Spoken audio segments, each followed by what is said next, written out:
दोस्तों, good morning. Radhe Radhe. I hope कि आप सब अच्छे होंगे। आज की क्लास में हम आपको बताने वाले हैं मौल प्रभाज। मौल प्रभाज क्या होता है और उसकी परिभाषाएं क्या होंगी, मतलब फार्मूला क्या होगा, ये सब बताने वाले हैं। और साथ में ही इस मौल प्रभाज के आपको क्वेश्चन भी कराएंगे। तो हम देखते हैं मौल प्रभाज क्या होता है। बहुत ही इम्पोर्टेंट टॉपिक है ये, बोर्ड एग्जाम में बहुत पूछा जाता है। तो मोल प्रभाज, इसको हम मोल फ्रैक्शन कहते हैं। मोल प्रभाज को हम क्या कहते हैं? मोल फ्रैक्शन कहते हैं। मोल प्रभाज, मोल प्रभाज, या इसको हम मोल अंश भी कहते हैं। क्या कहते हैं? मोल अंश भी कहते हैं। ठीक है, मोल प्रभाज को मोल अंश भी कहते हैं। तो हम देखते हैं दोस्तों क्या होता है मोल प्रभाज, बहुत ही सिंपल में। और बहुत पूछा जाता है, बड़ा ही इंपॉर्टेंट क्वेश्चन है ये और इम्पोर्टेंट टॉपिक है और कई बार बोर्ड एग्जाम में पूछा जा चुका है। देखते हैं, जैसे मान लिया हमने कोई भी बिलियन ले लिया। क्या करते हैं? कोई भी, मतलब ये पात्र लिया है, इसमें दो चीजें, बिलियन ले लिया, मान लिया हमने कोई बार दिया, ठीक, विलायक। अब बिलियन का मतलब क्या है कि इसमें दो चीजें होंगी। एक तो आपका विलायक होगा, क्या होगा? विलायक होगा, और दूसरा आपका विलेय होगा। बिलियन में दो ही चीजें होती हैं। और जो चीजें होती हैं बिलियन में, घटक की बात करें, हम क्या करते हैं? घटक की बात करें, या फिर हम कह सकते हैं अवयव की बात करें, तो अवयव क्या होंगे आपके बिलियन की में? अवयव की अगर बात की जाए तो आपका या तो विलेय होगा और या विलायक, मतलब दो ही, बिलियन में दो ही अवयव होते हैं। अवयव की बात करें या फिर हम घटक कह सकते हैं, घटक कहें या अवयव कहें, तो दो ही घटक होते हैं। एक आपका विलेय होता है, दूसरा विलायक होता है। तो मोल प्रभाज हमको निकालना है। तो मोल प्रभाज क्या करता है? मोल प्रभाज क्या होता है कि बिलियन में, कोई भी बिलियन ले लिया, किसी बिलियन में उपस्थित किसी अवयव यानी कि विलेय या फिर विलायक के मोलों की संख्या, किसी अवयव यानी कि ये बिलियन ले लिया हमने, और इस बिलियन में कोई भी अवयव, चाहे तो विलेय ले लें या विलायक, के मोलों की संख्या, और बिलियन में उपस्थित कुल मोलों की संख्या। मान लिया ये बिलियन है और कुल मोलों की संख्या क्या है? विलेय और विलायक, इन दोनों को जोड़ दिया जाए, मतलब इसके मोल और इसके मोलों को जोड़ दिया जाए, तो क्या हो जाएगा? मोल प्रभाज का अनुपात जो होता है वो मोल प्रभाज कहलाता है। के अनुपात को हम मोल प्रभाज कहते हैं और इसे एक्स से प्रदर्शित करते हैं। देखिए, आइए हम आपको बताते हैं। जैसे क्या होगी आपकी परिभाषा, अगर हम बात करें तो क्या है? किसी बिलियन के,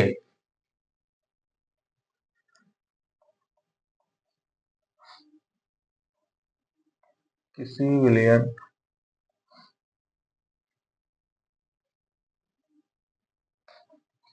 में उपस्थित किसी अवयव, किसी बिलियन में उपस्थित किसी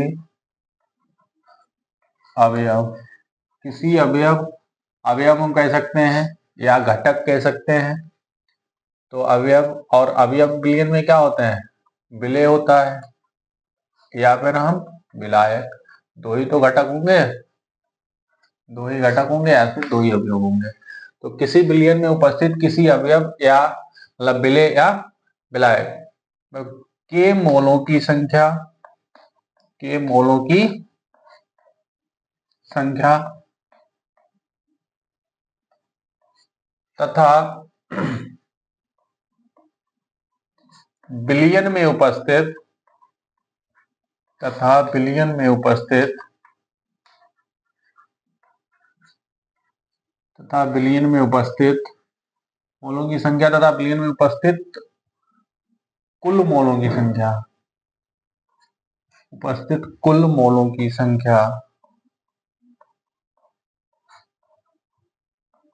बिलियन में उपस्थित कुल मोलों की संख्या के अनुपात को, संख्या के अनुपात को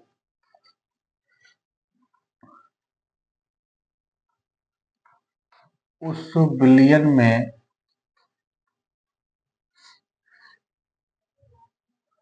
बिलियन में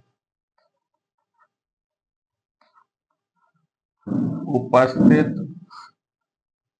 उस अवयव तीन उपस्थित उस अवयव का मतलब क्या है? विलेय या विलायक।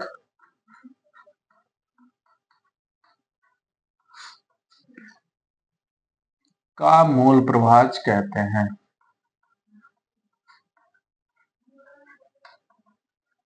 मूल प्रभाज कहते हैं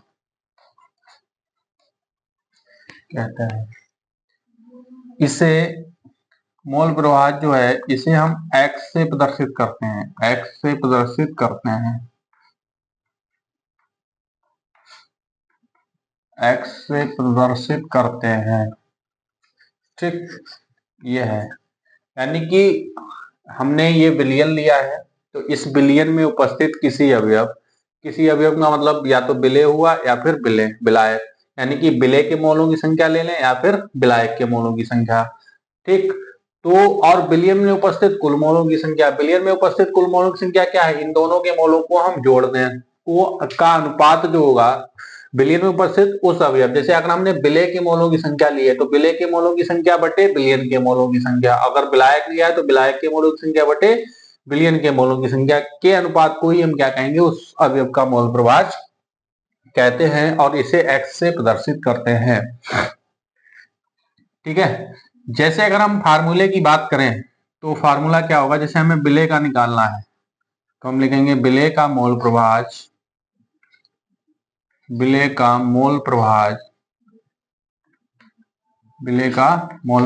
बराबर विलेय के मोलों की संख्या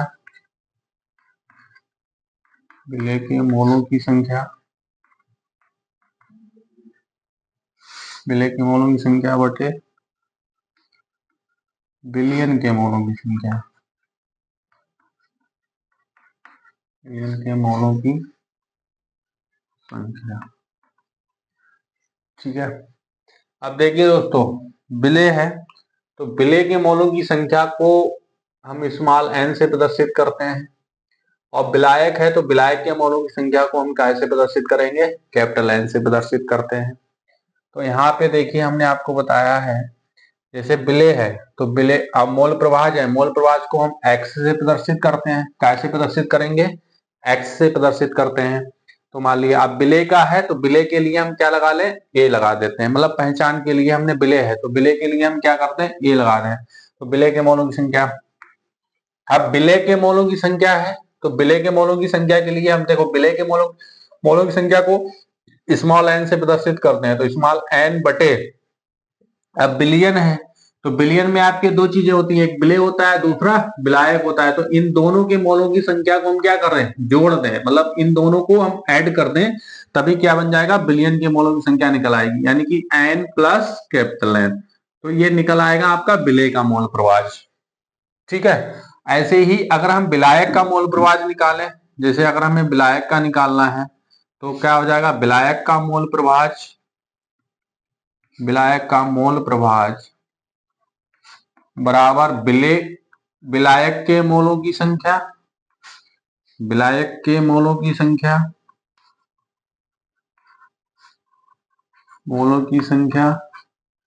और बटे विलयन के मोलों की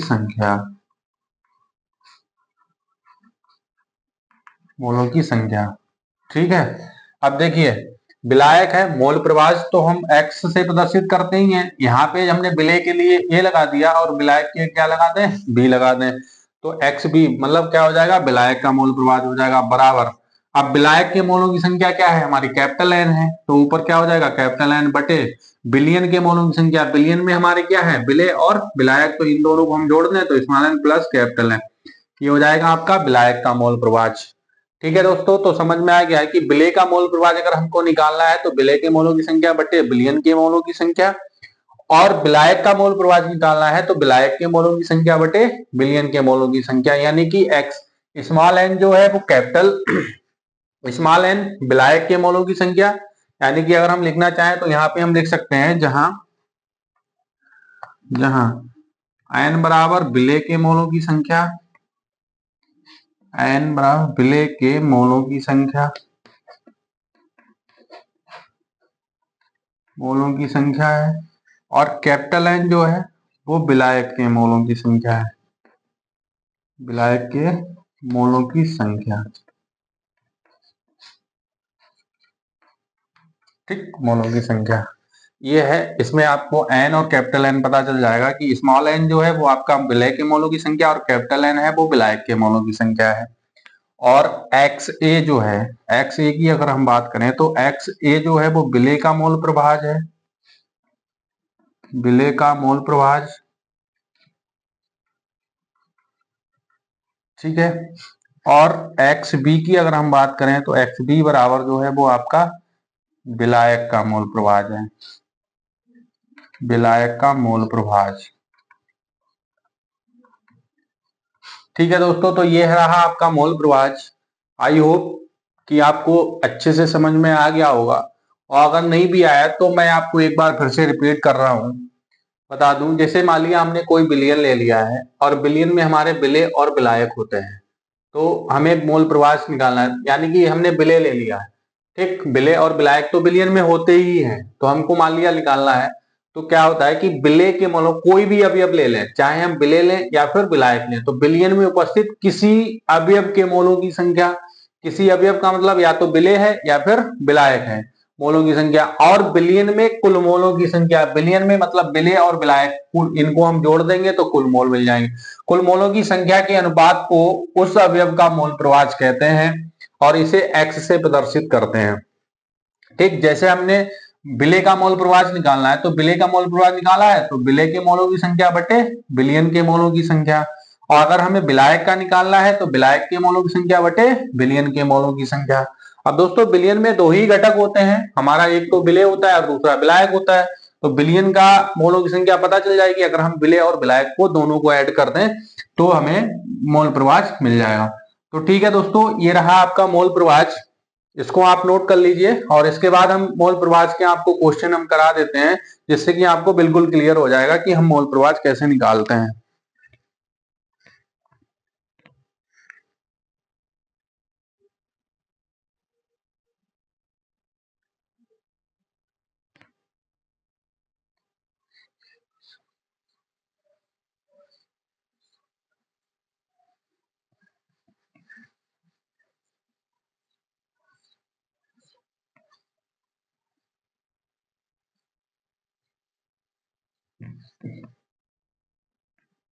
तो देखिए दोस्तों, ये क्वेश्चन हम आपको बताते हैं।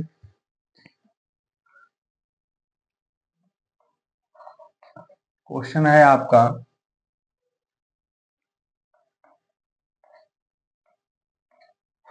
72 ग्राम 72 ग्राम जल और 92 gram ethyl alcohol ethyl alcohol ethyl alcohol के मिश्रण में एथिल एल्कोहल के मिश्रण में दोनों का मोल प्रभाज ज्ञात कीजिए।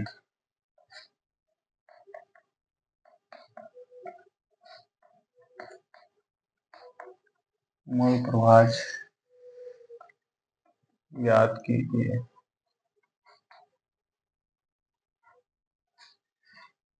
ठीक है, ये है दोस्तों क्वेश्चन। 72 ग्राम जल है और 92 ग्राम एथिल एल्कोहल है, तो ये इन दोनों का मिश्रण बनाया गया है। तो इस मिश्रण में आपको दोनों का मोल प्रभाज निकालना है, यानी कि जल का भी मोल प्रभाज निकालना है और एथिल एल्कोहल का भी मोल प्रभाज निकालना है। तो देखिए हम क्या करते हैं, सॉल्यूशन करते हैं। क्या है सॉल्यूशन, इसका सॉल्व करते हैं इसको। देखिए 92 ग्राम जल है, क्या है, 92 ग्राम एथिल एल्कोहल है, 72 ग्राम जल है।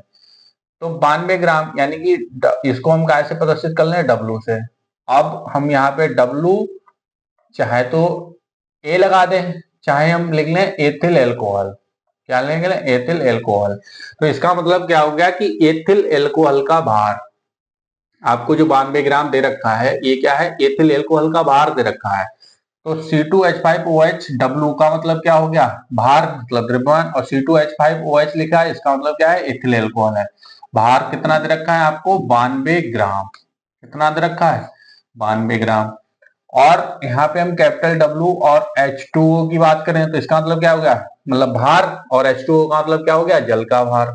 अब जल क्या होता है? विलायक है, तो फिर इसको हम कैपिटल W से प्रदर्शित कर लेंगे। तो H2O कितना दे रखा है आपको? 72 ग्राम दे रखा है, तो 72 ग्राम ले लिया हमने।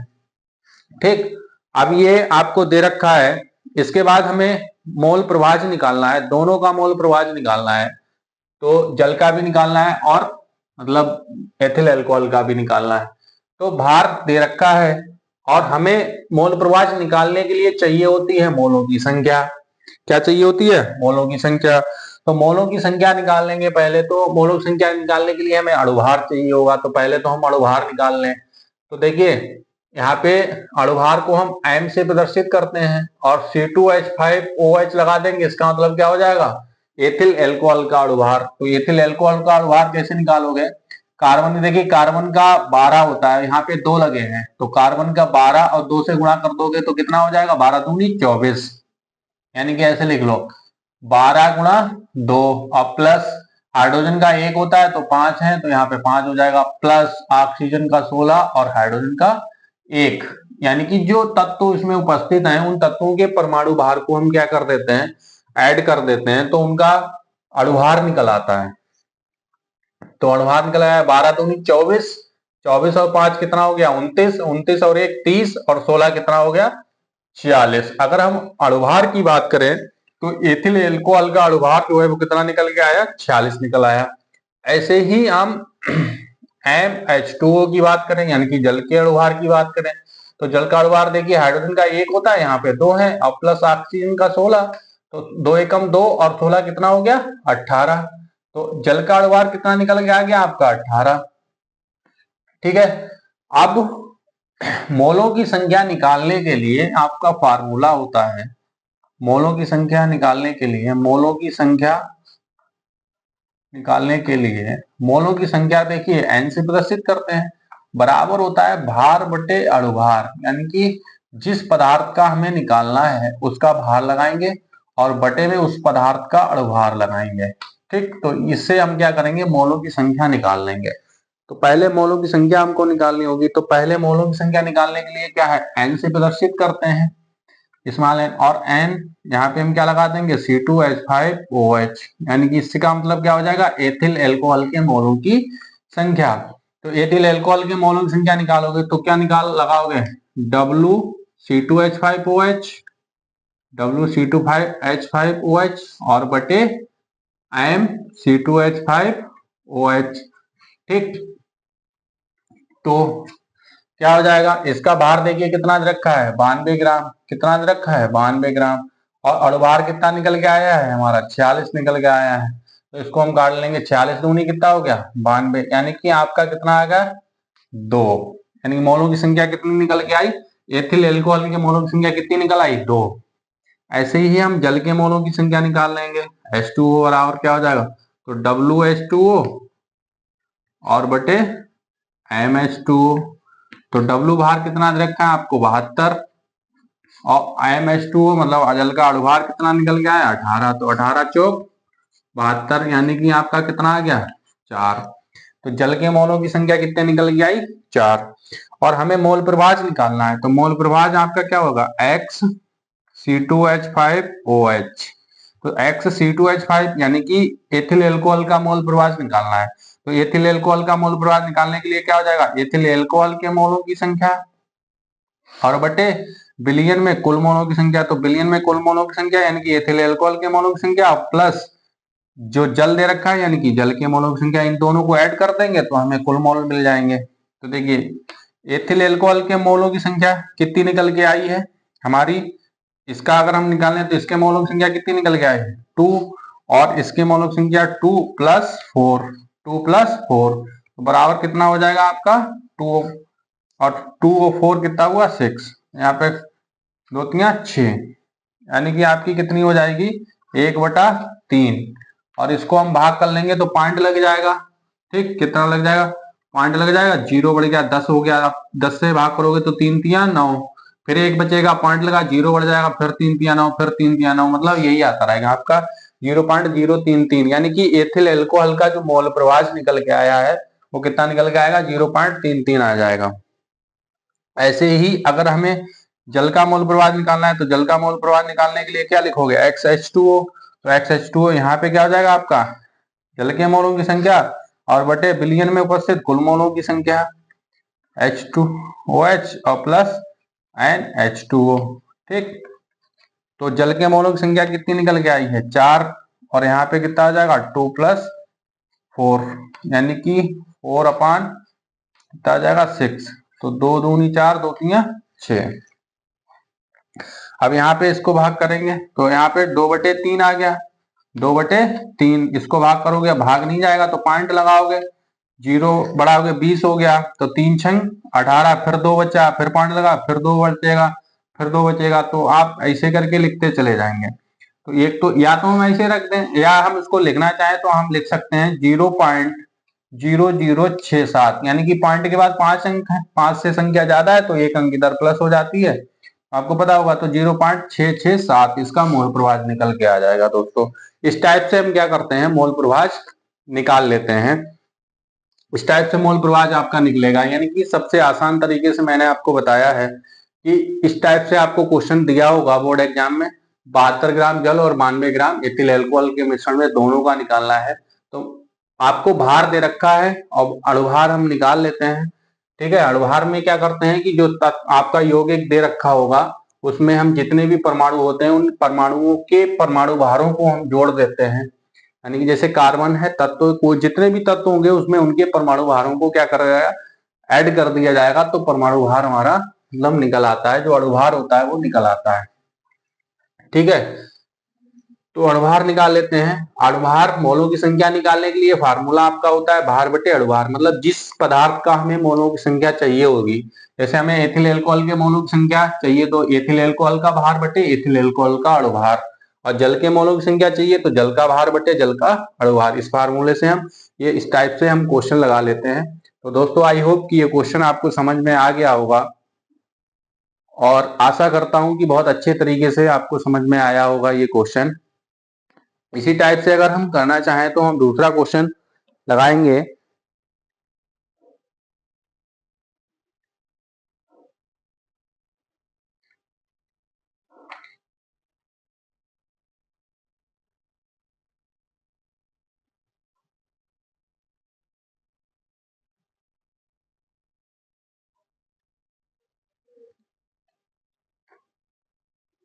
जैसे इसी टाइप का अगर हम लगाना चाहें तो दूसरा क्वेश्चन है दोस्तों हमारा,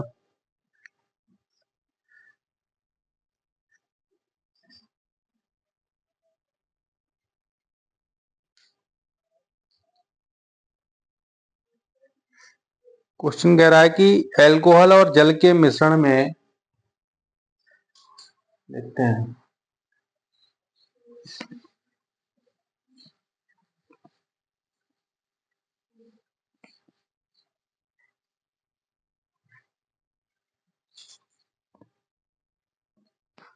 क्वेश्चन है हमारा एथिल अल्कोहल यानी कि अल्कोहल जल के मिश्रण में भार अनुसार 54%।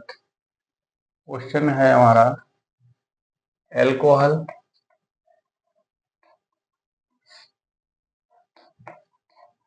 अल्कोहल जल के मिश्रण में, जल के मिश्रण में 54%, जल के मिश्रण में 54% मिश्रण में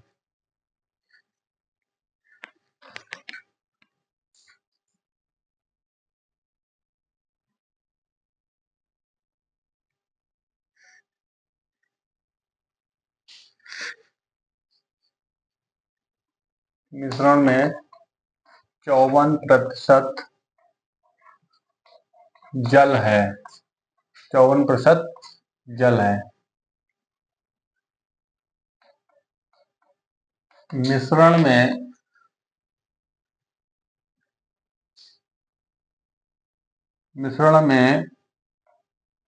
एल्कोहल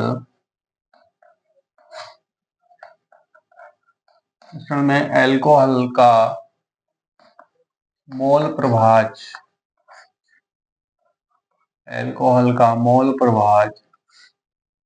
ज्ञात कीजिए।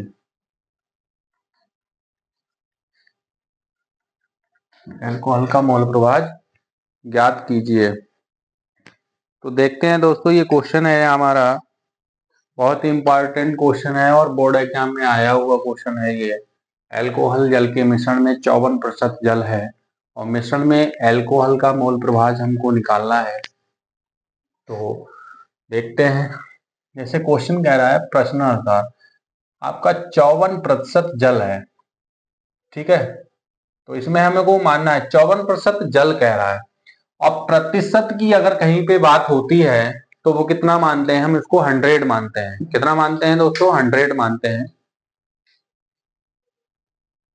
कितना मानते हैं, 100 मानते हैं। तो 54% आपका क्या है, प्रतिशत की अगर हम बात करें तो प्रतिशत में आपका 54% तो जल हो गया। तो मान लेते हैं, माना जो बिलियन है पूरा, हम बिलियन कितना लेंगे, 100 ले लें। माना बिलियन का जो भार रहेगा वो कितना रहेगा आपका, 100 मान लें इसको। कितना मान लें हम, 100। तो इस 100 का 54% हम निकाल लेंगे, यानी कि बिलियन का पूरा भार कितना मान लिया हमने, 100। अब इस 100 में 54% जल है और बाकी जो बचा हुआ है वो क्या होगा, आपका जल होगा। तो 100 का 54%, प्रश्नानुसार 54% जल है, 54% जल है। तो हम काय का है, 100 का है, तो 100 का हम 54% निकाल लेंगे। 100 गुणा 54/100, ठीक। 100 से 100 कट जाएगा तो बराबर कितना आ जाएगा आपका, 54 ग्राम जो है वो क्या आ गया आपका, जल आ गया। और हमको निकालना है एथिल एल्कोहल का भार, यानी कि ये जो 54 ग्राम निकल के आया ये जल का भार निकल आया, यानी कि जो जल है कैपिटल H2O बराबर कितना आ गया आपका, 54 ग्राम, ठीक। 54 ग्राम जो है वो आपका जल का भार हो गया। ऐसे ही अगर हम एथिल एल्कोहल का भार निकालें तो एथिल एल्कोहल का भार निकालोगे, यानी कि WC2H5OH निकालोगे तो क्या हो जाएगा आपका 100 माइनस 54, ठीक। 100 माइनस 54 करेंगे तो ये आपका जो बचेगा वो कितना निकल के आ जाएगा, यहाँ पे 10 में से 4 गया बचा 6 और यहाँ पे 9 बच जाएगा, 9 में से 5 गया बचाएगा आपका 4, 46 ग्राम बचेगा। तो 46 ग्राम आपका क्या आ गया, एथिल एल्कोहल का भार आ गया।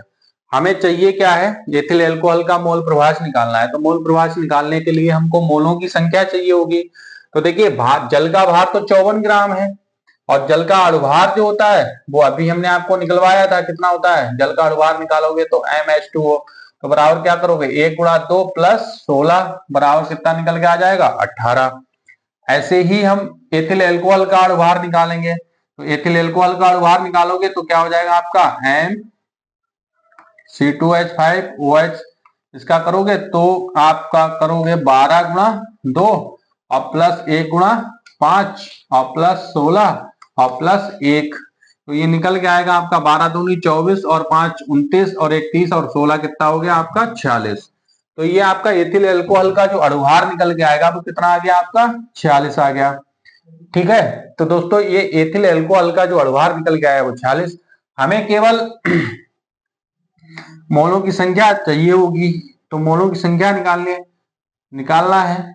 तो जल के मोलों की संख्या पहले हम निकाल लेंगे। तो NH2O, जल के मोलों की संख्या निकालो तो जल का भार क्या हो जाएगा, यानी कि WH2O बटे MH2O। तो भार, जल का भार कितना आपको दे रखा है, 54। जल का भार कितना है, 54 और अणुभार कितना है 18। तो 18 तिया 54, यानी कि जल के जो मोलों की संख्या निकल के आई है वो कितनी आ गई आपकी 3। ऐसे ही अगर हम एथिल एल्कोहल के मोलों की संख्या निकालें तो C2H5OH बराबर क्या हो जाएगा, WC2H5OH बटे MC2H5OH बराबर क्या हो जाएगा कि इसका भार, यानी कि इसका भार कितना रखा है आपका 46, ठीक, और इसका अणुभार भी कितना होता है 46 होता है, तो 46 से 46 कट जाएगा, बराबर में कितना आ जाएगा आपका 1 आ जाएगा, ठीक है। तो यानी कि एथिल एल्कोहल के मोलों की संख्या कितनी आ गई आपकी 1। अब हमें आपका अणुभार मोल प्रभाज निकालना है। अब वो भी मोल प्रभाज किसका निकालना है, एथिल एल्कोहल का निकालना है। तो एथिल एल्कोहल का मोल प्रभाज निकालेंगे, नहीं एक्स का मतलब क्या हो गया मोल प्रभाज, और C2H5OH का मतलब क्या है एथिल एल्कोहल है। तो एथिल एल्कोहल का मोल प्रभाज हम यहां से निकाल लेंगे, क्या हो जाएगा मोलों की संख्या, यानी कि NC2H5OH बटे क्या हो जाएगा NC2H5OH और प्लस NH2O, ठीक। तो इसके मोलों की संख्या C2H5 मोलों की संख्या कितनी निकल के आई 1, और इसके मोलों की संख्या कितनी आएगी 1 + 3, तो क्या हो जाएगा 1/3 और 1 कितना हो गया 4। अब 1/4 आया इसका आंसर, ठीक है। चाहे तो 1/4 रहने दो, अगर इसको पॉइंट में आगे निकालना चाहो तो इसको हम भाग कर लेंगे। तो यहाँ पे पॉइंट लगाओगे तो कितना बढ़ जाएगा 0 बढ़ जाएगा, तभी हो गया 10। 4 से इसको भाग करोगे तो 4 दूनी 8, 2 बचा, तो 4 पंजे 20, यानी कि 0.25, यानी कि 25 इसका क्या आ गया मोल प्रभाज निकल के आएगा, यानी कि 0.2 और 5 ये जो निकल के आया वो क्या है आपका मोल प्रभाज निकल आया। तो दोस्तों हम इस टाइप से मोल प्रभाज निकालेंगे। हम एक बार फिर से क्वेश्चन को समझ लेते हैं। क्वेश्चन क्या कह रहा है कि हमारा एथिल एल्कोहल और जल है, यानी कि अल्कोहल और जल के मिश्रण में 54% जल है।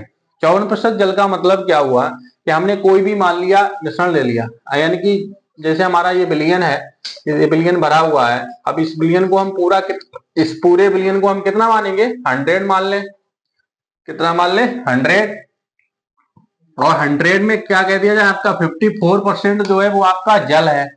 तो 54% जल का मतलब क्या हो गया, हाँ, पूरा बिलियन जो है वो 100 है, और इसमें दो ही चीजें मिली हुई हैं, एक जल मिला है और दूसरा एल्कोहल मिला है। तो जब जल 54% हो गया तो 100 का 54 कितना हो जाएगा 54। तो यानी कि अगर हम 100 से 54 को हम घटा देंगे तो जो बचा हुआ है वो क्या है, यानी कि एल्कोहल है। तो 54 आपका जल हो गया, और एल्कोहल जो बचेगा वो कितना होगा 46 बचेगा। तो 46 ग्राम आपका एथिल एल्कोहल हो गया और 54 ग्राम आपका जल हो गया। और बाकी हम इसका भार मोल प्रभाज निकालना, तो पहले हम क्या करेंगे अणुभार निकालेंगे। अणुभार निकालने के बाद फिर इसके मोलों की संख्या निकालेंगे, मोलों की संख्या निकालकर हम इसका मोल प्रभाज निकाल लेंगे। तो इस टाइप से दोस्तों हम इस क्वेश्चन को सॉल्व किया है। आई होप कि आपको मोल प्रभाज बहुत अच्छे तरीके से समझ में आ गया होगा। इसके बाद जो अगला टॉपिक आएगा वो हम आपको नेक्स्ट वीडियो में बताएंगे। बहुत ही इंपॉर्टेंट टॉपिक है इसके बाद जो टॉपिक आने वाला है, और बोर्ड एग्जाम में काफी क्वेश्चन जो है वो आपको इस टॉपिक से मिलेंगे। तो इसको जो है वो हम बताएंगे आपको नेक्स्ट वीडियो में। आज के लिए इतना, धन्यवाद।